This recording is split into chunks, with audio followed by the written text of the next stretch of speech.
So, back to the Leela here. So, the cuckoo is creating a romantic atmosphere by singing in the fifth note. Sa, re, ga, pa, da, ni. Right? Sa, re, ga, pa, da, ma. Ma, yeah, I know, I'm not a music person. Ma, like this. So the young transcendental Cupid of Vrindavan, the Prakriti Madan Mohan, he's singing along with Rati Priya Swamini. I really love these names that are woven in these tikas of Radha and Krishna. Rati Priya Swamini. Rati is a name for love, for attachment, for lust, for intimacy, and it's the name of the wife of Kamadev. So Kamadev is the allegorical Lord of Love, or Lord of Desire, or real Lord of Love. And he has a wife, Kamadev and Rati and Kamadev. So Radharani she's a very good friend of Rati. She's Rati Priya. She's so good that she's the Adi Rati. She's the original Rati. She's the original source of cupidity. Cupidity originates with Radha and Krishna. Kamadev, the Divya Kamadev Sri Krishna, and then the Divya Rati Priya Swamini Radha. She enchants millions of Ratis. Even Kamadev's wife is enchanted and mystified and bewildered. Enchanted means Mohan, by Radharani, Mohini Radha, and Radharani Sakhis and maidservants. How sweetly Radha and Krishna play in a forest. They are embracing each other like a male and female elephant. I guess that means really forcefully. Must be, because otherwise why would you compare it? You're not comparing the embrace with, two monkeys, or whatever. It's like two elephants means very powerful. Elephants, the king of the jungle, very powerful. It must be a very powerful. The symbology here is very powerful, forceful, deep embrace. So this is eroticism. And this pulls the heart, like the full moon pulls the heart of romance for the materialist. But the full moon of Krishna's face, Krishna Chandra, pulls the chakora eyes of the devotees to dance on his beautiful smile.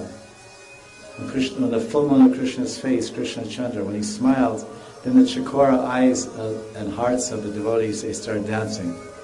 Because chakoras drink the moonbeams from Krishna Chandra's mukh.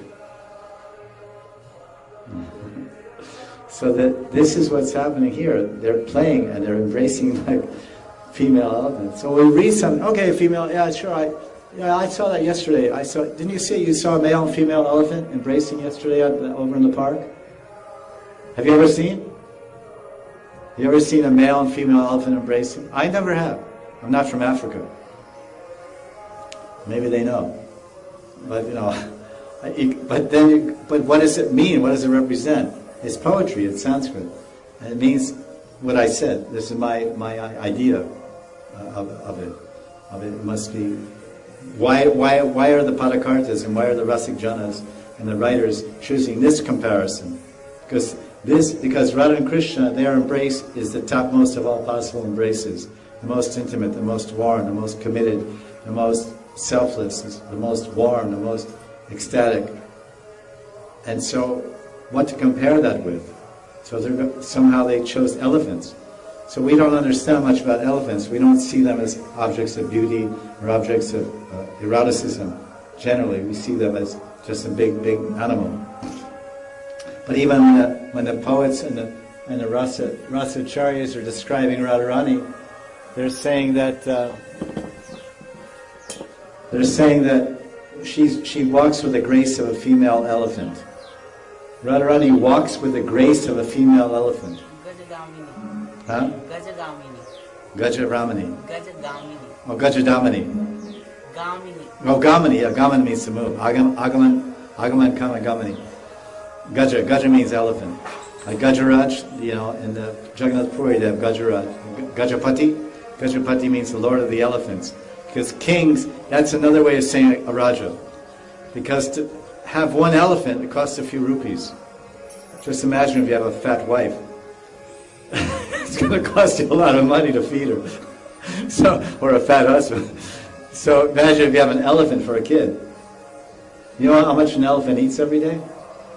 I know, because what's his name? Pankajangri told me on my board. 200 kilos of bananas, 400 kilos of leaves. Kilos. 400 kilos of leaves, 200 kilos of bananas, 60 liters of water. Twice a day, 120 liters of water. So we think of an elephant like that. It's a big thing. But this Gajagamani, the Radharani, she moves like an elephant, female elephant.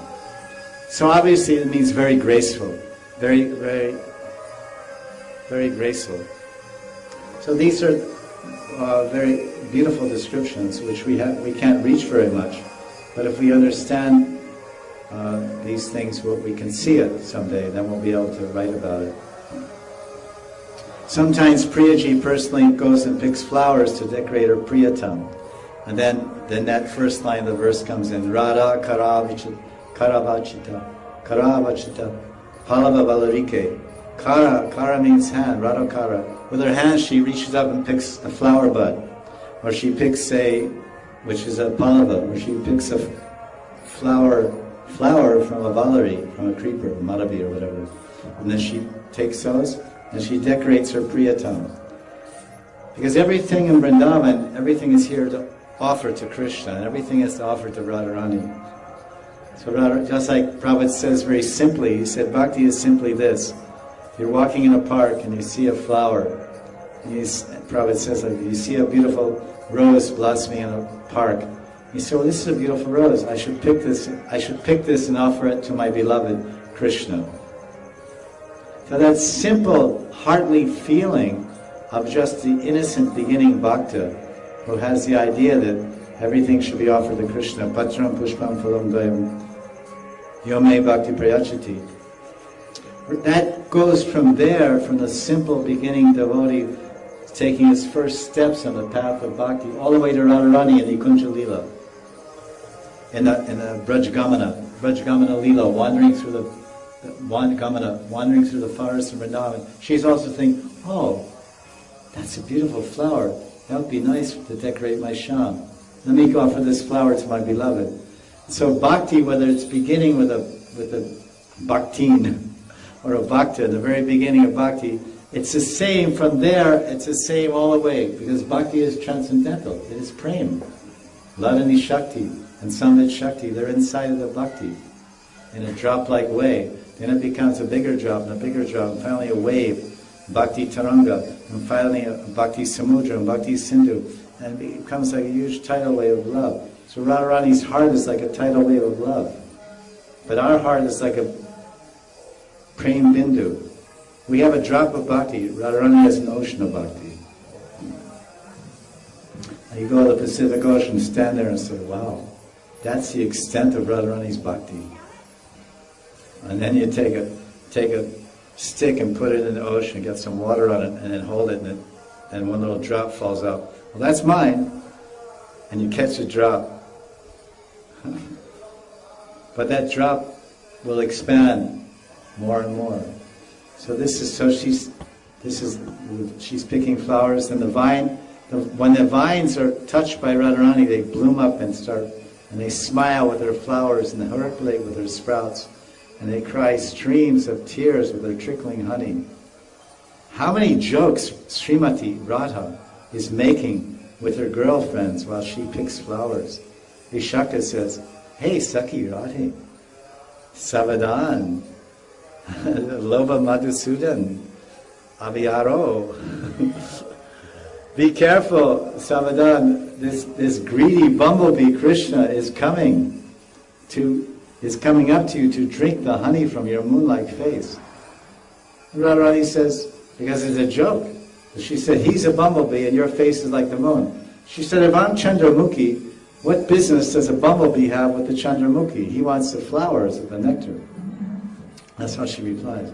So why should a bumblebee come to me and leave all the fragrant lotus-like faces of beautiful girls like you, Vishaka, and come to Chandramukhi? You said that my face is like the moon. Well, Saki, what business does why does a bumblebee, a honeybee, even care to smell the fragrance of my face? Why would the bee even feel attracted to it? So this is how girls joke. You know, when girls get together, they joke. And men will never understand unless they change their form. Because girls joke in one way and men joke in another way, and boys and girls together, they joke in another way. So there's three-tier joking. Lady joking, everyone knows. And then men joking. Ladies are joking about the men and each other and their in-laws and mother-in-laws and whatnot. In-laws, outlaws, and all the laws. And then men are joking about whatever, each other. After some time, Radha Madhav come to a jeweled mandap under a huge Keli Kadamba tree, Kalpavriksha tree. Then Radha Shyam sit down on a jeweled platform, and Radhika makes ornaments from different flowers. Radharani is like the Sarva Lakshmayi. She's the queen of the queen of the queen, Vrindavaneshwari. She's the empress, she's the ruler.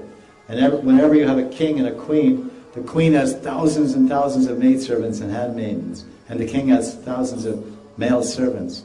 And they live like a king, they live like a queen. They don't do anything but enjoy. But here is Vrindavaneshwari Radharani, and every time we're reading about her, she's doing this service, and she's doing that service, and she's doing this service. Seva, seva, seva, seva, seva. And Krishna is dancing, Krishna is smiling, Krishna is playing, Krishna is looking, and he's playing his flute simply to please Radharani and to serve her. Because Radharani's greatest pleasure and greatest service is Shyam. Just seeing Shyam and hearing Shyam and being with Shyam, that gives her the greatest pleasure.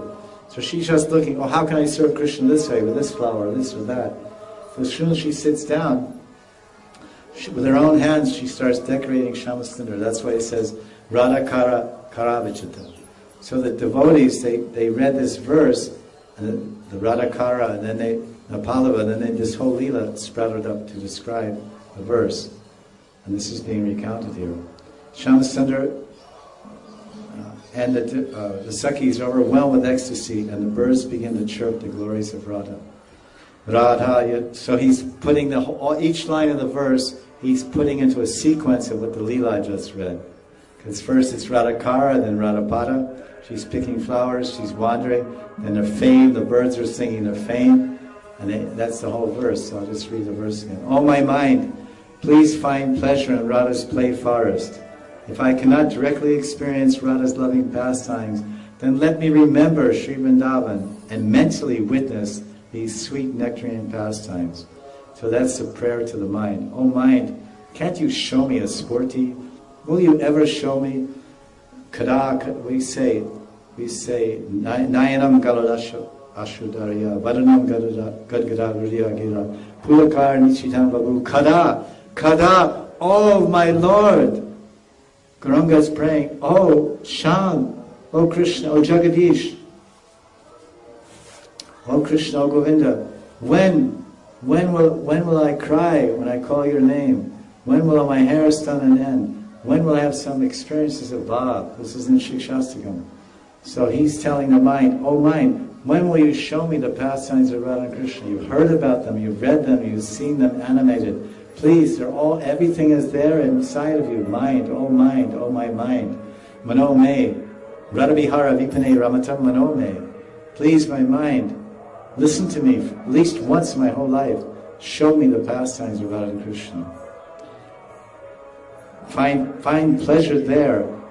And if I can't, okay, if you won't show me, and if I can't directly experience those pastimes and be there in my Siddha Swarup as a manjari, directly hearing Radharani's laughter and hearing Vishaka's statements and walking in front of Radha and Krishna as they're walking down the pathway and sprinkling flower petals and throwing rose water to soften and make the pathway fragrant.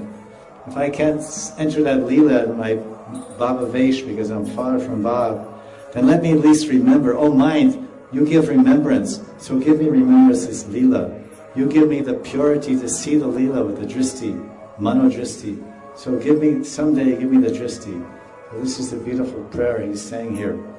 Radha Kara Vachita Palava Valarike, Radha Padam Kavilasam Madarastalike, Radha Yasho Mukara Matta Kagavalike, Radha Vihar Vipane Ramatam Manome. So this is verse 14 concludes